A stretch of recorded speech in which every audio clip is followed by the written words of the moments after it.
పేరున కృతజ్ఞతలు తెలియజేస్తూ ముఖ్యంగా Telangana education council vice chairman గారు అత్యంత ఆత్మీయుడు మా అన్న పురుషోత్తం గారు నాకు ఛార్జ్ ఇచ్చే ముందు వరకు ఈ ఆర్ట్స్ కాలేజ్ ప్రపంచంలోనే ప్రసిద్ధిగాంచిన ఆర్ట్స్ కళాశాల, తెలంగాణ ప్రజల రక్త మాంసాలతో నిర్మాణమైన ఆర్ట్స్ కళాశాల.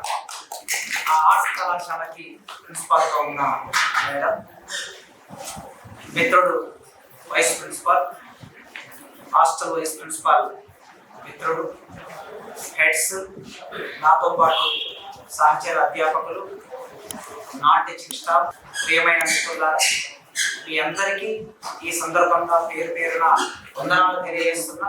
నాకు ఈ అవకాశాన్ని కల్పించిన మన ఉస్మానియా విశ్వవిద్యాలయం వైస్ ఛాన్సలర్ కుమార్ గారికి కృతజ్ఞతలు. ఈ రోజు నుంచి ఇప్పటి వరకు మన ఉస్మానియా యూనివర్సిటీలో నాణ్యమైన బోధన, quality teaching and quality research, ఇది నేను కోరుకుంటాను. వ్యక్తిగతంగా అందరినీ ఇది కోరుకోవాలని విద్యార్థులు, ఉపాధ్యాయులు, నాన్ టీచింగ్, దానికోసం తెలంగాణ సమాజం ఎదురు చూస్తుంది.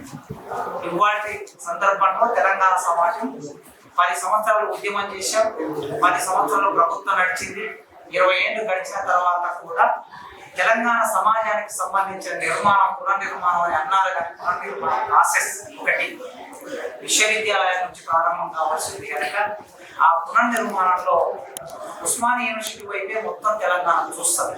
ఇక్కడ ఏం జరిగినా తెలంగాణ ప్రభావం పడుతుంది. అందుకోసమే మనం అందరం చిత్తశుద్ధిగా మనం తింటున్న ప్రతి అన్నం మెతుకు మీద ఈ తెలంగాణ ప్రజల సంతకం ఉంది అని మర్చిపోకుండా మనం అందరం పనిచేయాలని కోరుకుంటున్నాం. ఇక్కడికి వచ్చే పిల్లలందరూ పేద పిల్లలు, అట్టడుగు వర్గాల పిల్లలు.